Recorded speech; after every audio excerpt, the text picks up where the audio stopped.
ॐ वाङ् मे मनसि प्रतिष्ठिता मनो मे वाचि प्रतिष्ठितम् आविराविर्मयेधि वेदस्य आणीस्तः श्रुतं मे मा प्रहासि अनेनाधीतेनाहोरात्रान् सन्दधामि ऋतं वदिष्यामि सत्यं वदिष्यामि तन्मामवतु तद्भक्तारमवतु अवतु माम् अवतु भक्तारमवतु भक्तारम्। ॐ शान्ति शान्ति शान्तिः। हरिः ॐ।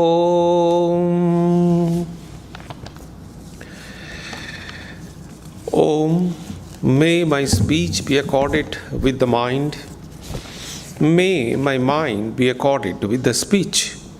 O self-effulgent one Brahman, reveal thyself to me.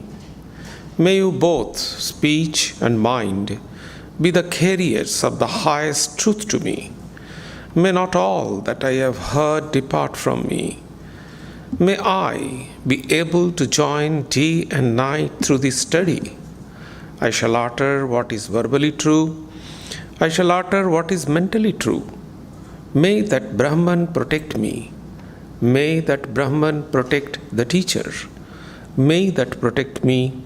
May that protect the teacher. Om, peace, peace. Peace be unto you all. Good morning. This morning I am going to speak on a spiritual subject which is important in our spiritual life, especially for meditation. Upasana in Upanishad. In Vedic period, the meditation was called Upasana. And there were three types of meditation.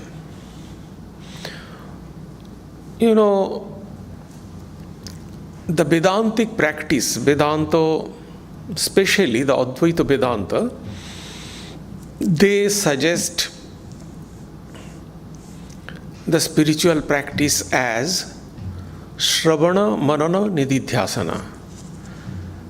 Listen again and again the principles of Vedanta, reflect on it, and then meditate. So meditate means Nididhyasana. Shravana means listen to it again and again.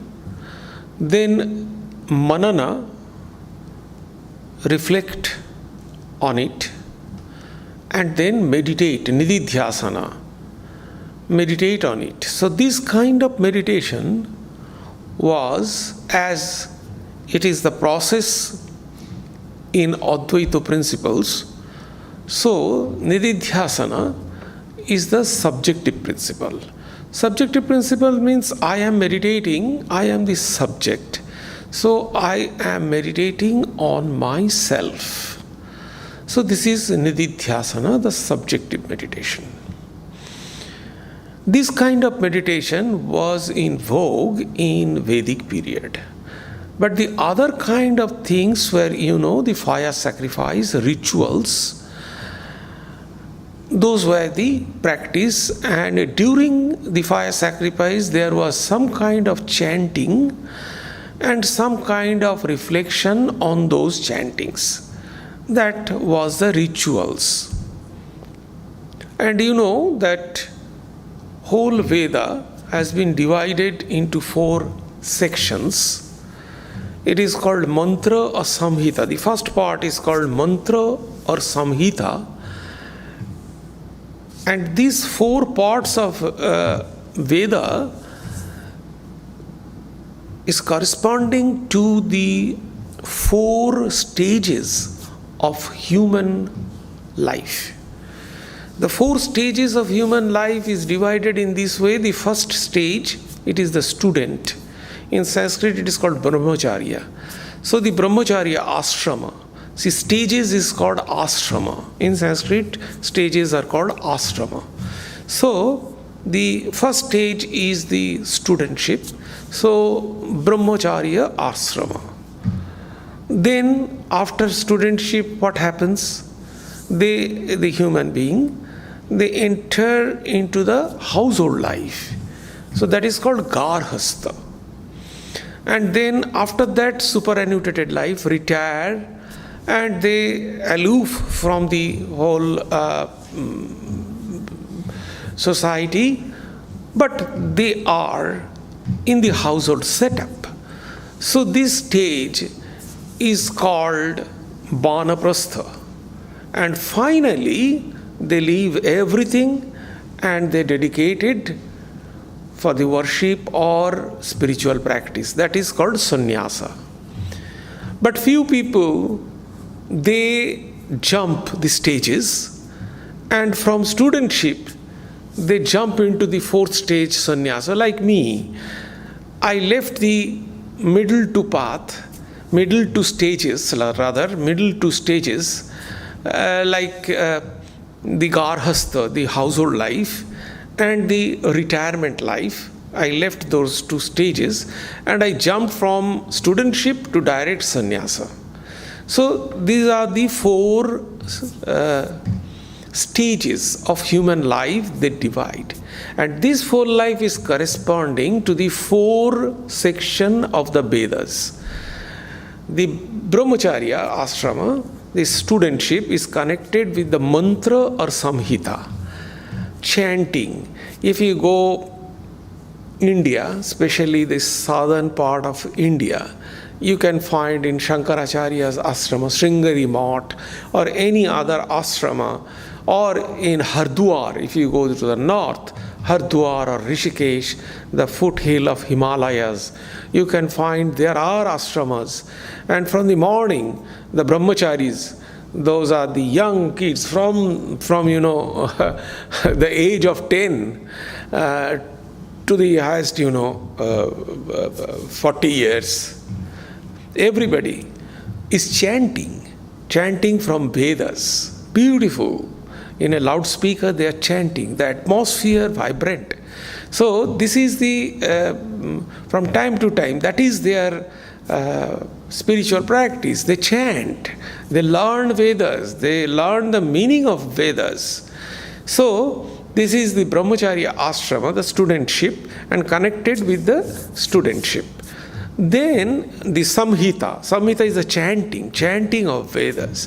Before this lecture, you see, I chant in this tune. Different tunes are there. Each Veda has their own specific tune of chanting.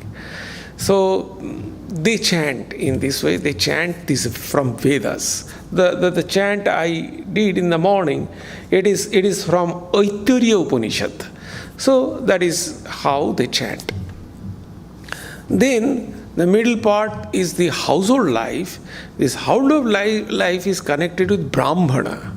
The second section of Vedas is called Brahmana. So the household life is connected with Brahmana. So in Brahmana you find all kind of rituals, spiritual practice, rituals, all those things.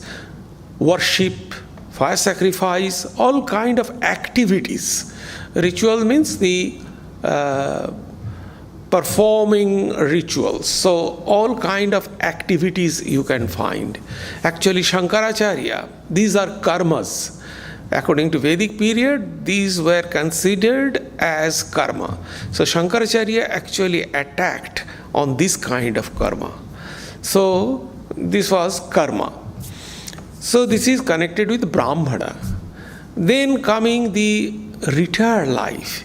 So age old, the strength reduced.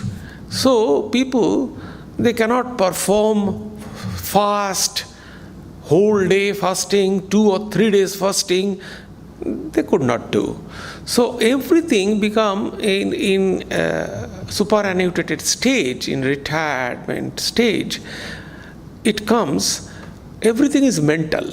They are worshipping everything, but mentally, like that. They are staying in the household system, but they did it mentally. And the Vedic section connected with that is called Aranyaka. So the Vanaprastha is connected with Aranyaka. So retirement is connected with this Aranyaka part of that. And then obviously Sannyasa. Sannyasa will connected with Upanishad.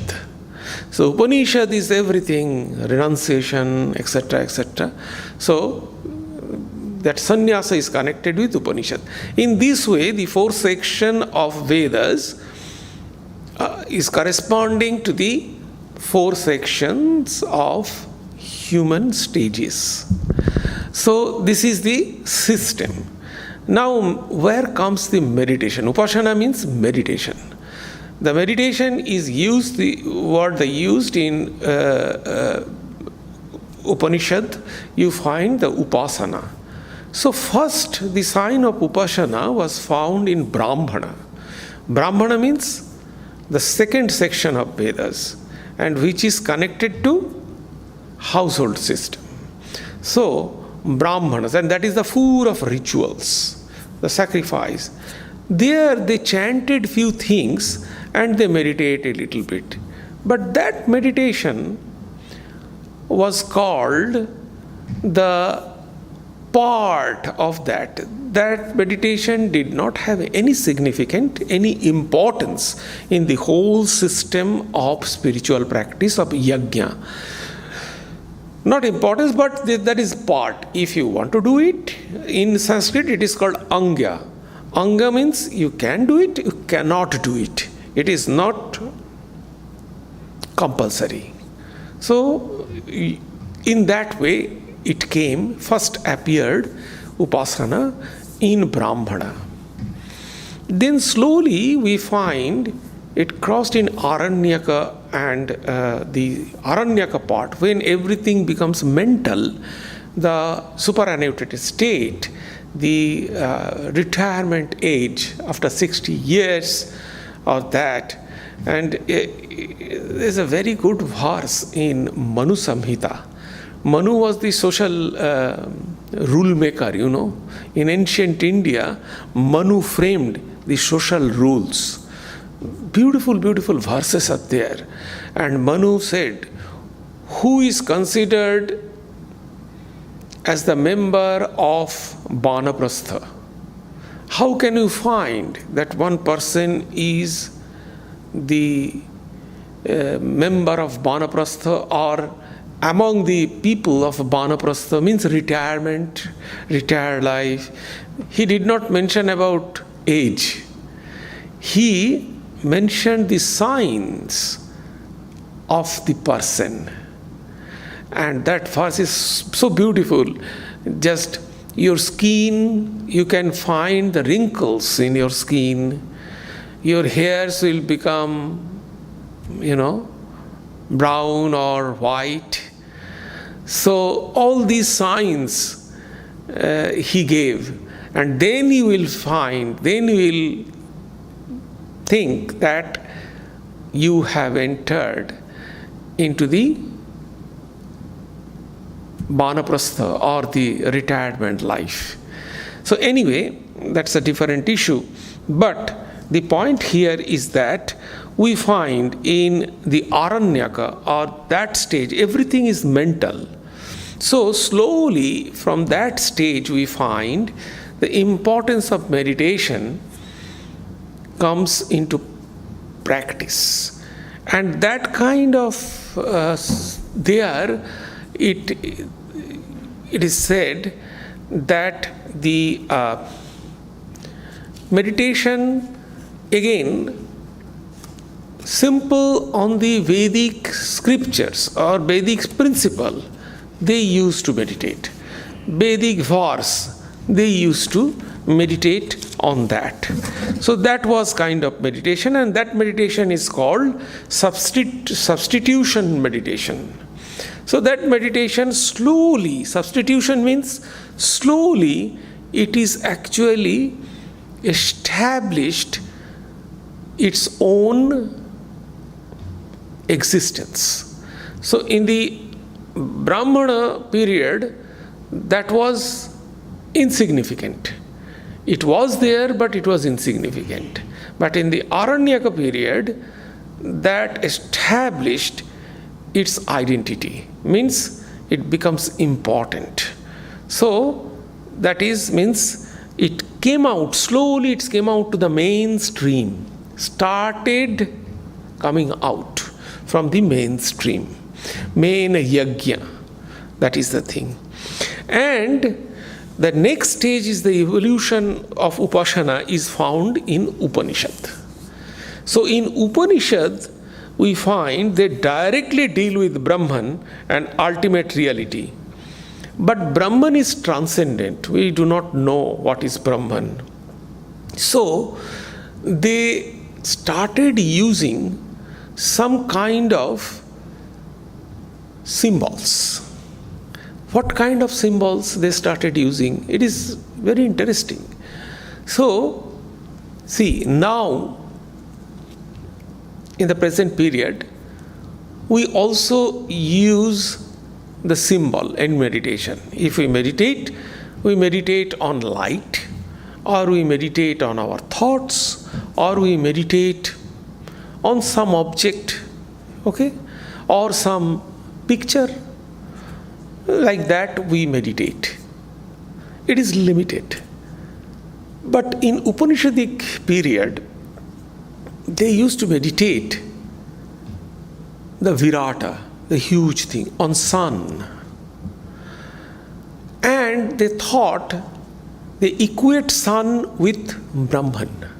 So Brahman is all pervading, infinite. So sun is also, they considered in the beginning, the sun is infinite, pervading everywhere. So, but sun is an object.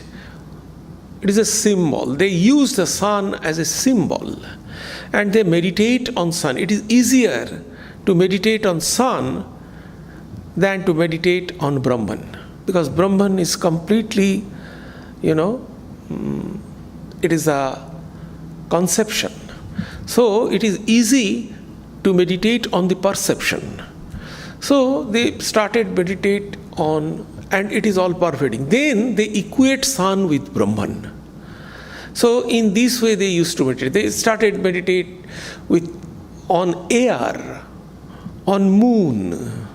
So the large thing, the Virata, that is, they started meditating. And the Vedic concept is this. The fundamental concept is this microcosm and macrocosm. Again and again, I refer this microcosm and macrocosm. This microcosm and macrocosm are built on the same plane. The same component, they are built, macrocosm and the microcosm. And they are dynamically connected. This is a fundamental thing. And Swami Vivekananda realized it. He experienced it vividly in his meditation in Kakri-Ghat, in Nainital, when he was the itinerant monk and traveling length and breadth of India. So he realized, he experienced it in Nainital. So that's a different story. But the point is this, this universe, they try to connect universe, and the thing is that all individuals, everything is connected to the God. So God is the connecting point. What is the basic reason that Vedanta says we all are one?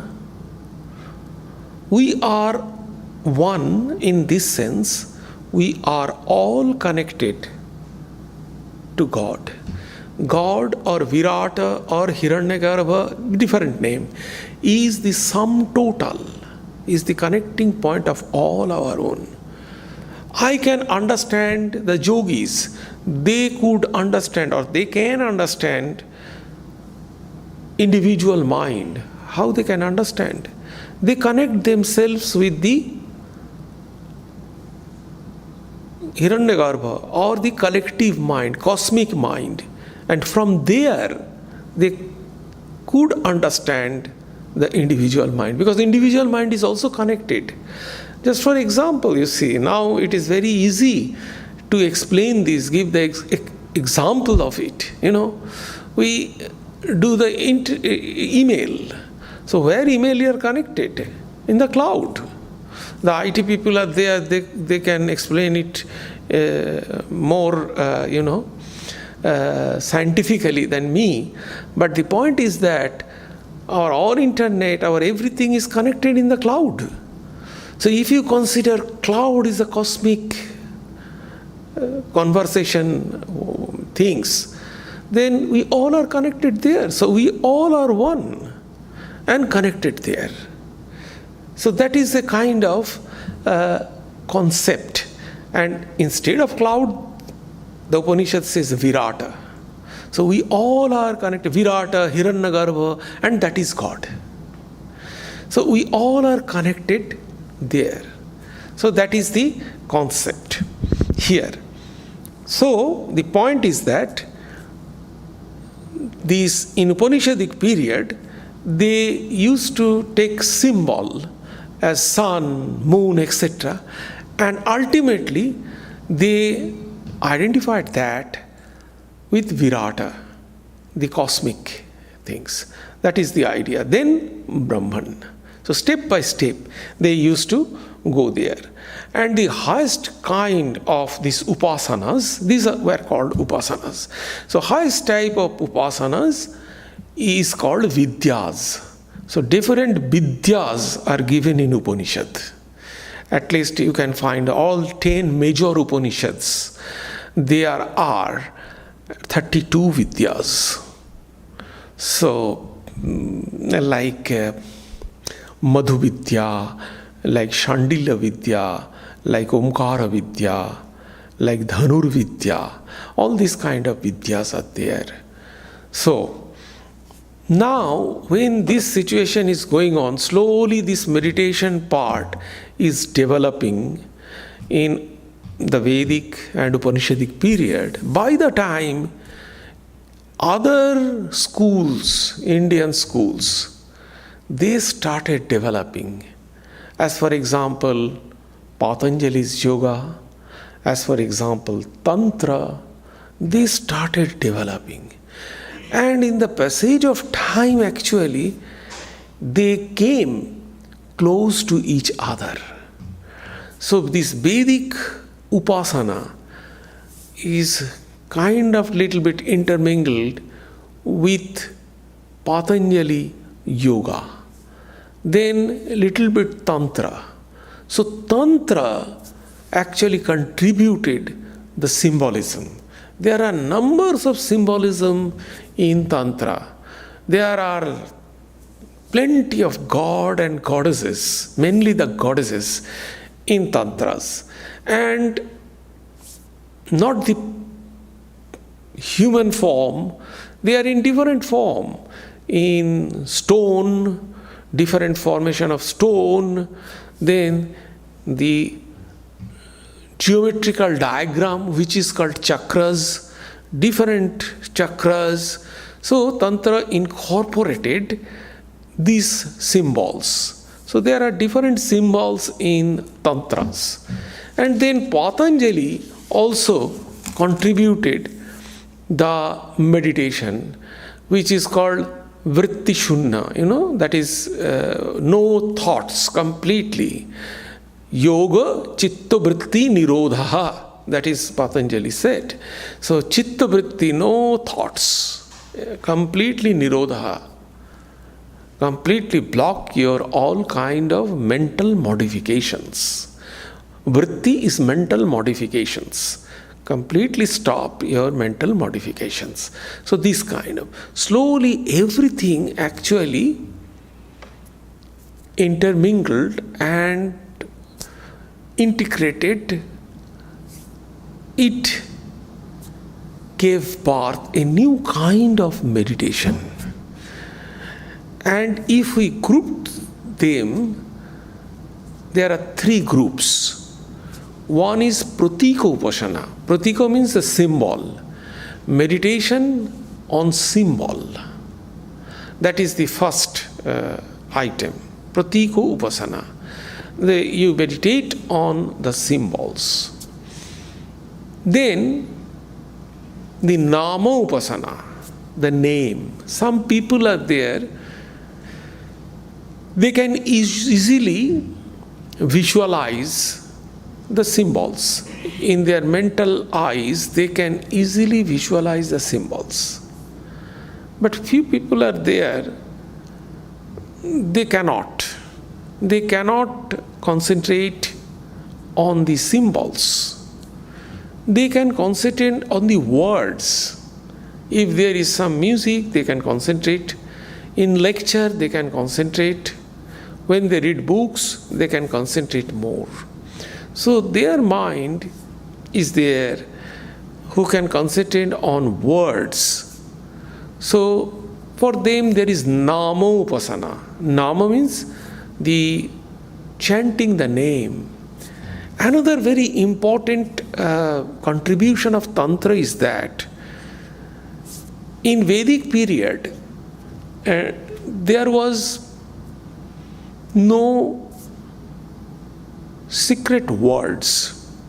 They chant on Vedic, from Upanishadic principles, from Veda, they used to chant.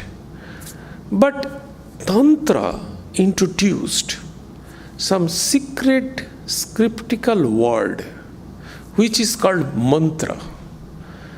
It was not in Vedic period. So this is the contribution of Tantra. So they introduced a scriptical word and they started chanting this kind of repeat, this scriptical, very small word, and that has a tremendous intuitive power. So that represents the intrinsic characteristics of the object on which they are meditating. So this also incorporated in the meditation, and from that perspective it is called Nama Upasana, the meditation with name, repeating the names, and names means the mantra. So one is Pratika Upasana, which is the symbolic meditation, and that is the Nema meditation. And another meditation came which is called Aham Graha Upasana.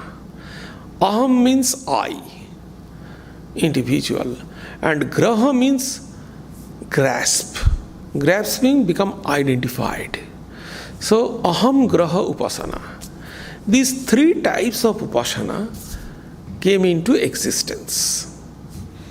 And obviously the Pratika Upasana, the objective, and according to this, it came objective meditation. So subjective meditation was also there, which is called Nididhyasana, meditation on the subject, on the self. And then came the objective meditation, that is meditate on the object. And what is the object? Object is this symbol.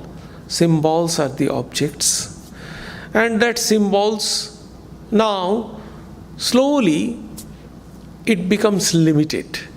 In Vedic period or Upanishadic period, we found that people used to meditate on sun, moon, the large object.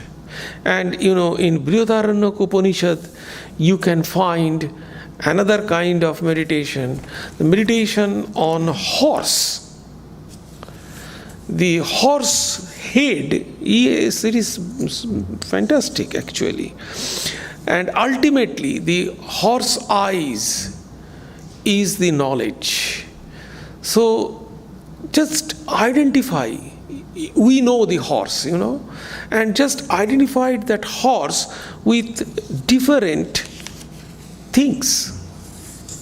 And ultimately what happened, ultimately that horse was sacrificed on the fire. What does it mean? It means you meditate on those, and sacrifice will become identified with that horse. Sacrifice in the fire externally symbolically means you identified with that horse. So these are the little bit turn and twist in Upanishadic language. So to study Upanishad, you must have one teacher. Otherwise you cannot understand Upanishad.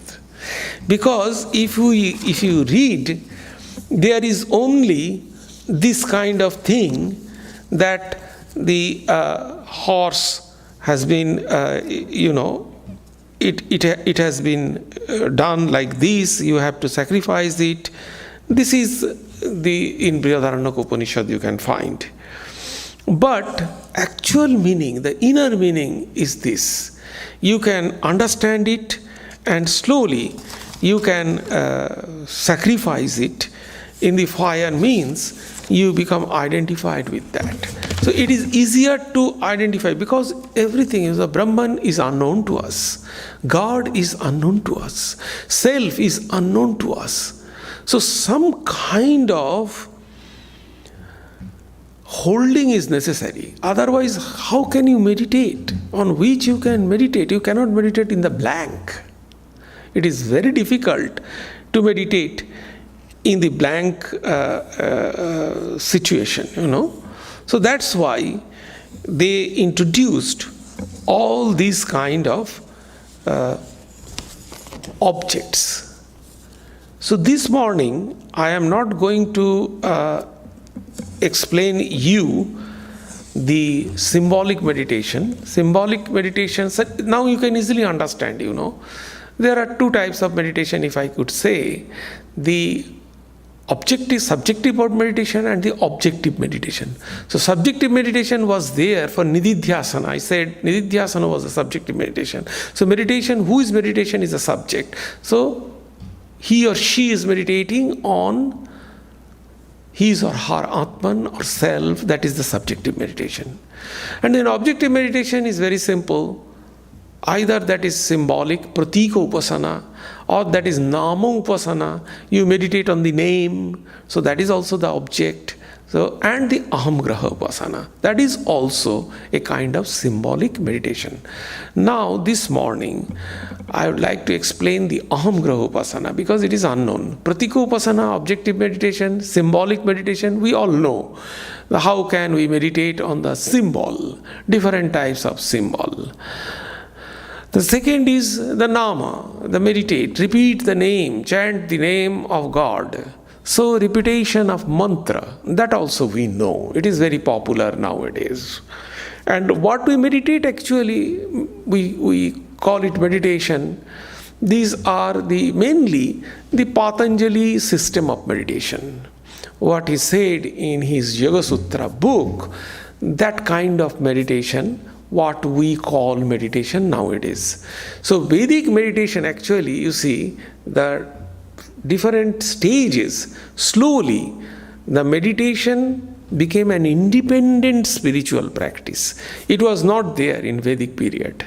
So slowly in Brahmana, then Aranyaka, and then Upanishad, these three periods, slowly it separated from the mainstream of yajna, fire sacrifice. And slowly fire sacrifice, you see, fire sacrifice also a kind of symbolic worship. Fire is a symbol. So you are offering that, considering fire as God. So in this way, you can think fire as many things. Fire as God, fire as soul. So in Buddhism also you can find there is some Agni, fire sutras. So they also used the fire as a symbol. So this fire is fire sacrifice. Slowly, this fire symbol transferred into the objects, other symbols. So in this way, slowly the meditation became the independent path. So this transformation of meditation is also very important, but I don't want to give more importance to that because I have to discuss the Aham Graha Upasana. So what is Aham Graha Upasana? It is not very popularly known. That is why I would say it is also a kind of symbolic upasana, but it is very important in our spiritual life. Actually, we sometimes practice it or try to practice it, but it is kind of we try to do it. Actually, this Aham Graha meditation is the combination of the subjective and objective meditation. Although it is the objective meditation because there is some symbol, because otherwise we cannot meditate on ourselves. So they try to use one symbol and then they identified that symbol with himself or herself. That is the point. So as take the example, the light. If you meditate on light, so first you think that I am light. So become identified with that. Aham Graha. Graha means grasp. Grasp means become identified. So if I am meditating on light, so there is symbol. So first of all, it is a symbolic meditation, not the name meditation. So it is the symbolic meditation. So take some symbol and you are meditating. Take the example of that you have taken a light and then you are meditating on that light. And then you can think that I am this light. However, this as the individual self is part of the infinite supreme self, then you try to identify that light with the infinite. What does it mean? You are identified with light and light is identified with the infinite. Then you are identified with the infinite. That is means it is 2 stages meditation. In the first stage, you are meditating on the light, where you become identified with the light. And then in the second stage, you are identifying this light with the infinite, with the Brahman. So Brahman is the light. And indirectly, you are identifying yourself with the Brahman. So this is called Aham Graha Upasana. And this is, ultimately, when you are meditating on Brahman or self, that is the subjective meditation. You are starting with objective meditation with some symbol and then identifying that with the subject. So it is subjective objective meditation, kind of subjective objective meditation. And again, we all are connected with the Virata, with this Hiranyagarbha or Virata, cosmic mind, we are all connected with the cosmic self. We have the self, there is cosmic self. We have the eyes, there is cosmic eyes. So everything is just like that. So we have the cosmic self. So it is connected. So meditate on the cosmic self. You are identified with everybody. So if you meditate on the cosmic self and think that cosmic self is connected with everybody, then you can find that you are connected with everybody. All are one. So you can feel others. So that is the 2 stages meditation, which is called the Aham Graha Upasana. This Ahamgraha Upasana usually means meditation on the union of the individual self with the Supreme Self. Again, as the Supreme Self is all-pervading, this meditation necessarily involves an awareness of divine immanence in creation. So first you are taking it is immanent. The cosmic mind or cosmic self is the immanent. Only immanent thing you can meditate upon. When it will become transcendent, it will be little difficult to meditate. So start with the immanent thing. Bring it down to the connected it, identified it with the immanent thing. And then you think that is transcendent. So two types of identification is acting. It is a kind of double meditation. Meditation on the self as a part of God and meditation on the God as present in all beings. So this is the Ahamgraha Upasana. So slowly it is mentioned in Upanishad.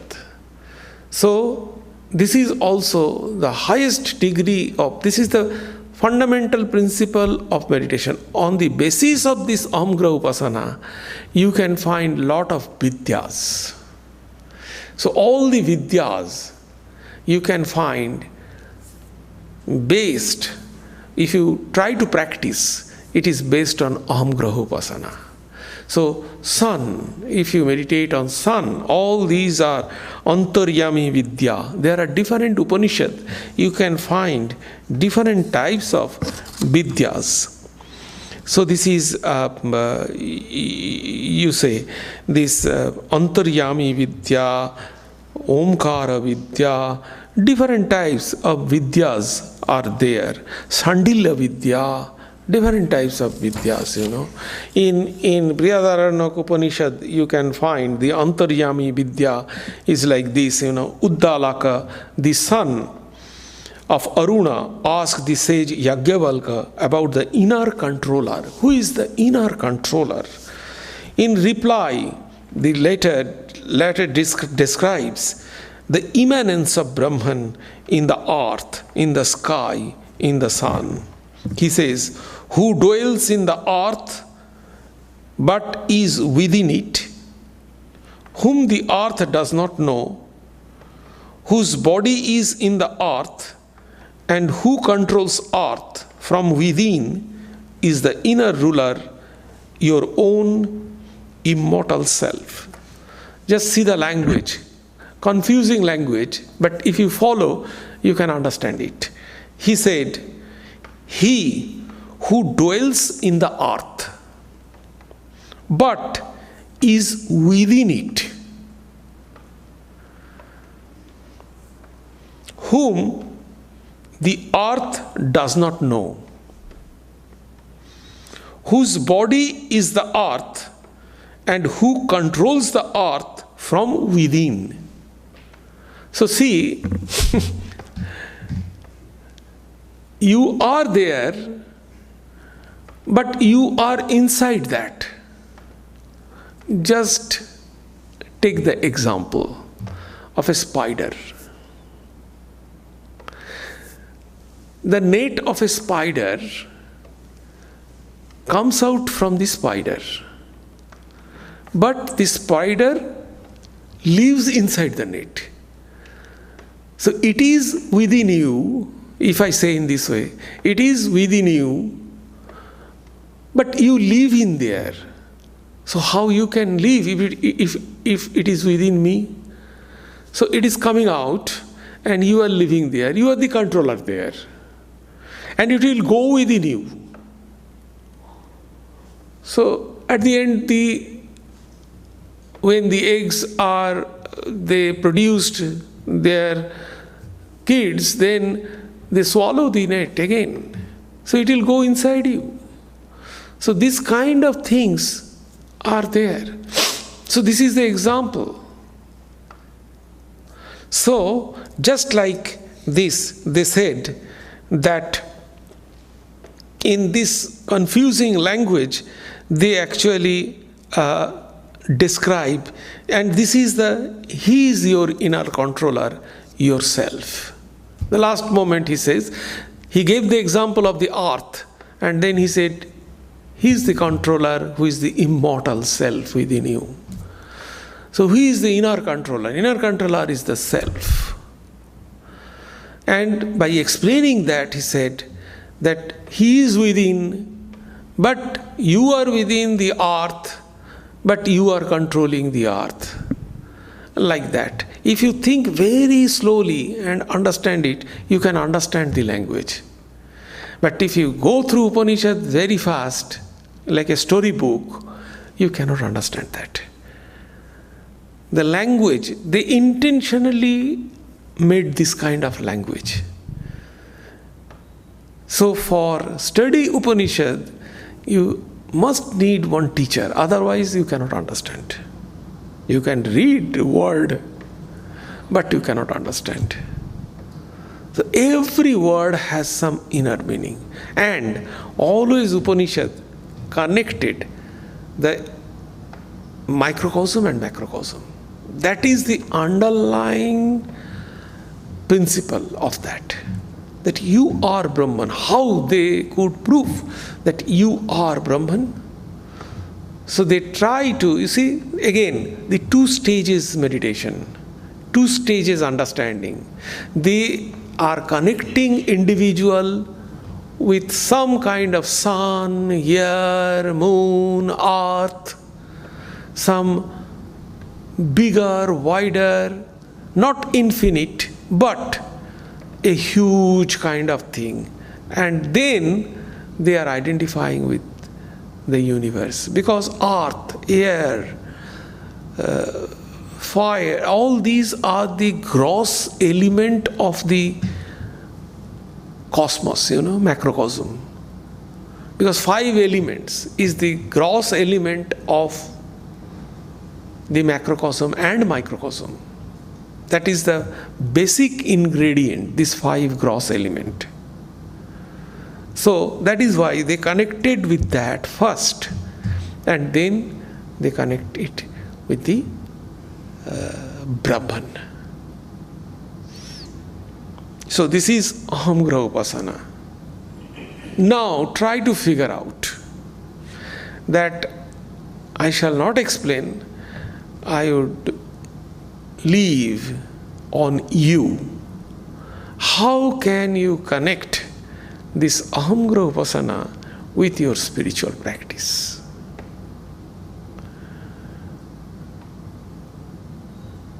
Just try to think that.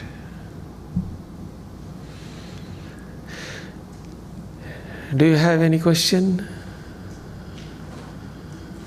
Yes, please. So it's easier to have an object for meditation, but the second stage that you mentioned in that process where you have to connect that object to that transcendental Brahman, So, what is objective meditation? What is the basic difference between the Ahamgraha Upasana and the subjective meditation? There are 2 basic differences between the subjective meditation and the Ahamgraha Upasana. Number 1, objectivity is not there in subjective meditation. So what you are doing actually, Ahamgraha Upasana is also a kind of symbolic meditation though, but objectivity and the use of symbols, these are precisely 2 points which distinguishes the Ahamgraha Upasana from subjective meditation. One is symbol. In subjective meditation, you are not using any symbol. That is the point. In Nididhyasana, no symbol are used, nor the self objectified. But here, you are objectifying some symbols. You are taking one symbol, that is one thing, and you are objectifying that. But what is the difference between the objective meditation with Ahamgraha Upasana? You are taking that, but you are not objectified that. In objective meditation, you are looking the object. You are not identifying with that object. Do you? So here is the difference between the Ahamkara Upasana and the objective meditation. So in Ahamkara Upasana, you are symbolizing, you are taking the symbol, but you are objectifying that. Means you are become identified with that. In objective meditation, this identification is not there.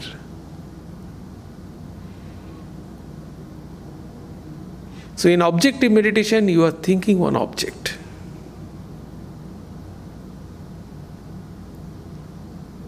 And obviously there are, although this is not the subject matter today, this morning, that means pratika upasana. So objective meditation means pratika upasana. You have taken some pratika, symbol. The second is three main branches, The first is subjective, objective meditation. Then from objective meditation, symbolic, name and ahamgraha. Then the name is coming separately. Then from symbol, what are the symbols? Symbol means what? There are descriptions, First the form. It divided into three. The form, the quality. Form cannot come without quality. So form, quality. So these two are important things there. And then Swarupa. So this symbolic meditation is divided again into three. The form, meditation on the form, meditation on the attributes or qualities, and then meditation on the intrinsic Swarupa, the intrinsic nature. So like that. So in objective meditation, you cannot find the identification of that.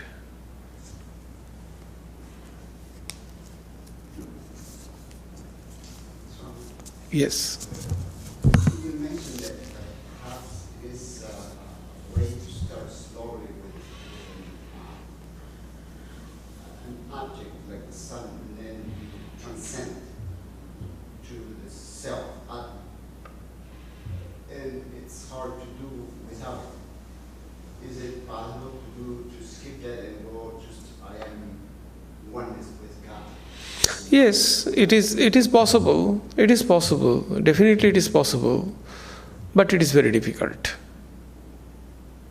Because you don't know how God is, what God is, how God is. How can you become identified with that? So for identification, something is required, You cannot identify it with the blank, with the emptiness. So that is why they take kind of symbol and then they go to the symbol-less thing. Yes, please. When I'm thinking about this, I realize that when I'm in my garden, and it's a lovely moment, and I see the life force in everything as I survey around and I see it, I look at it, so beautiful, just like God, and then I think, I'm part of it. And then I can feel very connected to God. Right. Is that the sequence that I'm... Right, exactly. The nature, you can meditate on the nature, definitely.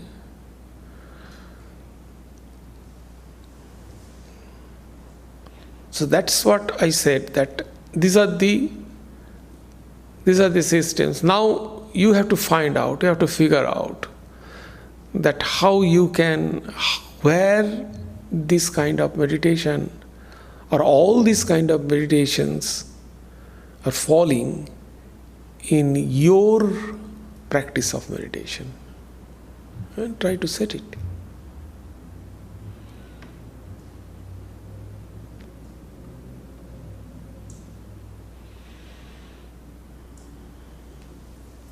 I have one more question.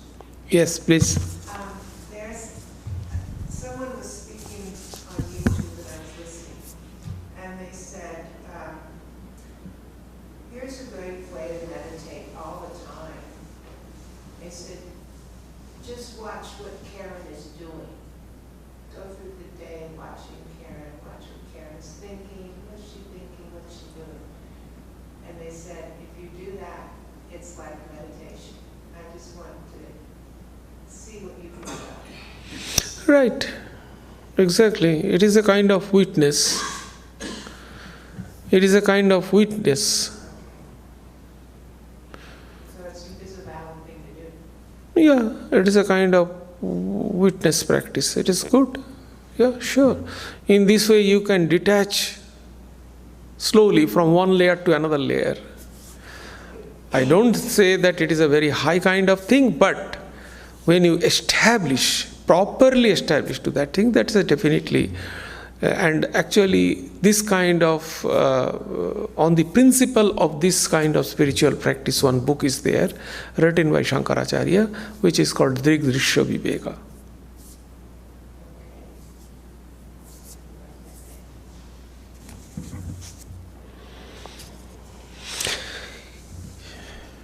Okay. Sarve bhavantu sukhinah, sarve santu niramaya, sarve bhadrani pashyantu, ma kaschit dukkhamapnumat, sarvastarotu durgani, sarvo bhadrani pashyatu, sarva sadbuddhimapnotu, sarvatra nandatu. Durjana sajjano bhuyat, sajjana shanti mapnuat, shantam ucheti bandhebhyo, muktas chanyan vimochayet. May all be happy, may all enjoy good health, may all see happy events, may all be freed from miseries, may all be freed from dangers. May all realize what is good. May all be actuated by noble thoughts. May all rejoice everywhere. May the wicked become virtuous. May the virtuous attain tranquility. May the tranquil be free from bondages. May the freed make others free. May the Supreme Spirit, the presiding deity of all sacred activities, be satisfied. For he being pleased, the whole universe feels satisfied. Om, peace, peace. Peace be unto you all.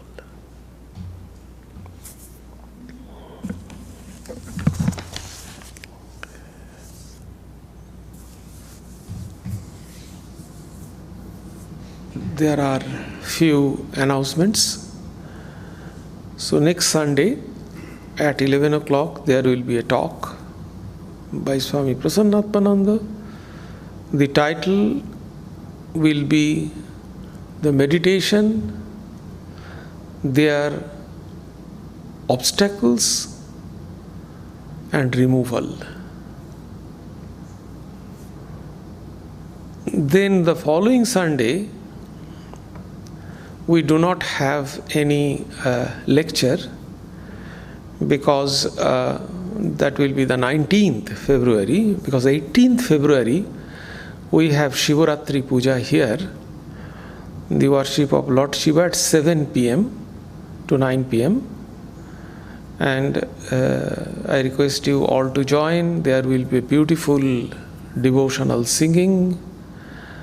So I request you to join. And the following Sunday, 26th February, will not be Sunday lecture also, because that will be the Sri Ramakrishna's birth anniversary celebration. So 26th at 3 p.m. in this hall. So I request you join all the events with your family, friends, and acquaintances. Thank you. And as usual, tea coffee will be served, followed by prasad lanchan. Thank you.